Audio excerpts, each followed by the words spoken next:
మీరు చూస్తారు ఎప్పుడైనా సరే చంద్రబాబు నాయుడు గారిని, కానీ ఈ రోజు మనకి రెండో చంద్రబాబు నాయుడు గారు సీఎం. ఒక సీఎంకి ఎలా గన్మెన్లు ఉంటారో, ఎలా ఉంటారో చూశారు కదా. ఈయన అచండ నుంచి వచ్చారు, తూర్పుగోదావరి జిల్లా నుంచి. ఆయన పేరు లక్ష్మణరావు గారు. ఆయన చంద్రబాబు నాయుడు గారు అభిమానంతో ఇక్కడ వచ్చి ఇప్పుడు జిల్లా అధ్యక్ష పదవి ప్రమాణ స్వీకారం రోజు విజయవాడకి వచ్చారు. కాబట్టి ఆయనతో విహారీ మీడియా చర్చ చేస్తుంది. సార్, మీరు ఏ ఊరు నుంచి వచ్చారు? మీకు చంద్రబాబు నాయుడు అంటే ఎంతవరకు అభిమానం ఉంటుంది? మాది పశ్చిమ గోదావరి జిల్లా ఆచంట నియోజకవర్గం ఆచంట గ్రామవాసిని. చంద్రబాబు నాయుడు గారు అంటే చాలా అభిమానం. ఆయన మీద అభిమానంతో తెలుగుదేశం పార్టీ కార్యక్రమాలు ఎక్కడ జరిగినా నా సొంత ఖర్చులతో వస్తాను. అదే మాదిరిగా మీరు చూస్తే ఈరోజు కూడా ఈ కార్యక్రమానికి నేను స్వచ్ఛందంగా రావడం జరిగింది. ఇక్కడ ఉన్న మీ అందరికీ మరొకసారి అభినందనలు, ధన్యవాదాలు. తెలుగుదేశం పార్టీ సంక్షేమ పథకాలు, కూటమి ప్రభుత్వం సంక్షేమ పథకాలు ఎలా నిర్వహిస్తున్నారు? కూటమి ప్రభుత్వం పనితీరు ఎలా అనిపిస్తుంది మీకు? అందరికీ నమస్కారాలు. మీరు చూసారు, మేము ఎన్నికల్లో చెప్పాం సూపర్ 6 కార్యక్రమాలు ఏదైతే ఉన్నాయో అవన్నీ అమలు చేస్తాం.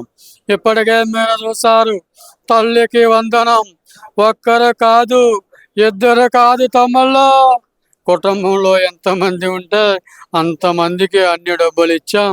అదే మాదిరిగా మీరు చూసారు, మా మహిళా సోదరులు ఉన్నారు, వారికి ఉచిత గ్యాస్ పథకం ఇచ్చాం. వారు దైవ దర్శనానికి వెళ్ళాలని ఉచిత బస్సు ఏర్పాటు కూడా చేశామని చెప్పేసి మీ అందరికీ తెలియజేస్తున్నాను. ఇక్కడ మా యువత ఉన్నారు, మా తెలుగు తమ్ముళ్ళందరికీ 20 లక్షల ఉద్యోగాల ధ్యేయంగా పనిచేస్తున్నాం. మొన్న మీరు చూస్తే వైజాగ్లో గూగుల్ తీసుకొచ్చాం, మొన్ననే కాంటిమ్ వ్యాలీ తీసుకొచ్చాం. అమరావతి రాజధాని, ప్రపంచ స్థాయి రాజధాని ఏదైనా ఉందంటే ఒక అమరావతి అని చెప్పేసి కూడా మీ అందరికీ తెలియజేస్తున్నాను. 2027 నాటికి పోలవరం కూడా పూర్తి చేస్తామని ఈ సందర్భంగా మీ అందరికీ తెలియజేస్తున్నాను. ఇంకా మా ఆడబిడ్డలకు ఒకటి ఇవ్వాలి. అదే మాదిరిగా మీరు చూస్తే మా ఆడబిడ్డ నిధి కింద నెలకు 1500 రూపాయలు కూడా ఈ సంవత్సరంలోనే ఇస్తామని, మా తల్లులందరికీ 4000 నుంచి 15,000 వరకు వివిధ రకాల పెన్షన్లు ఇచ్చిన ఘనత ఒక్క కూటమి ప్రభుత్వం అని చెప్పేసి మరొకసారి మీ అందరికీ ధన్యవాదాలు. జై జన్మభూమి, జై తెలుగుదేశం, జై చంద్రబాబు. ఇప్పుడు మీరు చంద్రబాబు నాయుడు గారు డూబ్ అంటారు ప్రతి ఒక్కళ్ళు, కానీ మీకు ఇప్పుడు చాలా మంది సెల్ఫీల కోసం ఎగబడుతుంటారు. మీకు ఇబ్బందిగా అనిపిస్తుందా? లేదండి, అది భగవంతుడి ఇచ్చిన వరం. నా అభిమాన నాయకుడు నారా చంద్రబాబు నాయుడు గారు రూపం రావటం నాకు చాలా అదృష్టంగా భావిస్తున్నాను.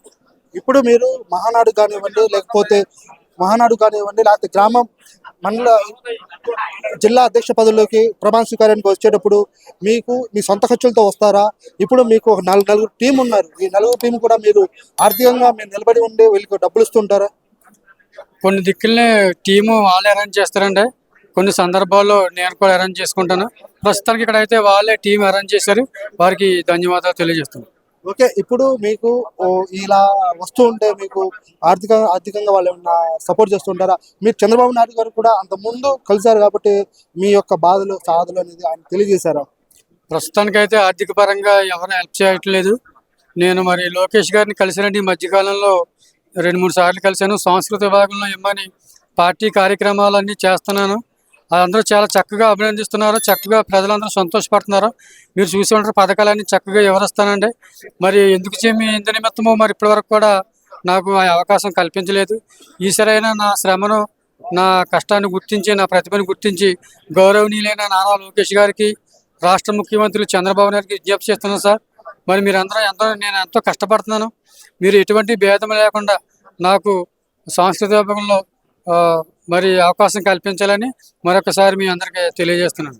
ఇప్పటికే మీ మీద ఎంతమంది ఇప్పుడు మీకోసం సెల్ఫీల కోసం కానివ్వండి, ఇప్పుడు మీకు చూస్తుంటే నారా చంద్రబాబు నాయుడు గారిని చూసినట్టు కలిసినట్టు కూడా ఫీల్ అవుతున్నారు కాబట్టి మీకు ఈ ఫీలింగ్ ఎలా అనిపిస్తుంది? అది పూర్వజన్మ సుకృతం అండి.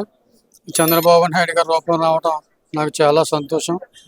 మీరందరూ కూడా మరొకసారి వారి అభిమానానికి నాకు చెప్పడం లేదు, చాలా సంతోషంగా ఉంది. వారందరికీ నా అభినందనలు, పాదాభివందనలు.